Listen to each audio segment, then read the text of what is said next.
Welcome to my channel. আজকে দেখো মাধ্যমিক 2023 সালে আবার বিগত বছরে যে প্রশ্নগুলো এসএকিউতে এসেছিল এক বাক্যে, সেইগুলো আমরা আলোচনা করব। দেখো প্রথম কোশ্চেন কি আছে, মরুভূমিতে যে শুষ্ক নদী উপত্যকা দেখা যায় তাকে কি বলা হয়? তাকে আমরা কি বলে থাকি? তাকে আমরা ওয়াদি বলে থাকি। পরের কোশ্চেন দেখো কি আছে, সম্পৃক্ত বায়ুর আপেক্ষিক আর্দ্রতার পরিমাণ উল্লেখ করো। সম্পৃক্ত যে বায়ুতে সেখানে কিন্তু আপেক্ষিক আর্দ্রতার পরিমাণ পুরো ফুল থাকে 100%। নেক্সট কোশ্চেন দেখো কি আছে, একটা পৃথিবী বিখ্যাত সামুদ্রিক মগ্ন চড়ার নাম কি? গ্যান্ড ব্যাঙ্ক, কলোরাডো নদীর গ্যান্ড ব্যাঙ্ক কিন্তু পৃথিবী বিখ্যাত সামুদ্রিক মগ্ন চড়া। পরের কোশ্চেন দেখো কি আছে, একটা জৈব ভঙ্গুর বর্জ্যের উদাহরণ কি? জৈব ভঙ্গুর যে বর্জ্য সেটার উদাহরণ আমরা বলতে পারবো কি? সবজির যে খোসা। পরের কোশ্চেন দেখো কি আছে, গাঙ্গেয় সমভূমির নবীন পলিমাটিকে কি বলে? খাদার বলে থাকে।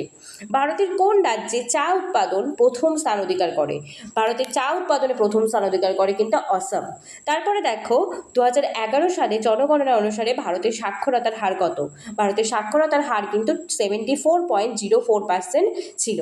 তারপরে কোশ্চেন দেখো কি আছে, ভারতের কোন সংস্থা ভূবৈচিত্র্য সূচক মানচিত্র প্রস্তুত করে?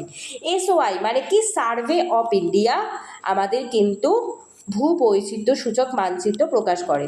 আজকে তাহলে কিন্তু আমরা দেখে নিলাম মাধ্যমিক 2023 সালে যেই প্রশ্নগুলো এসেছিল সবগুলো।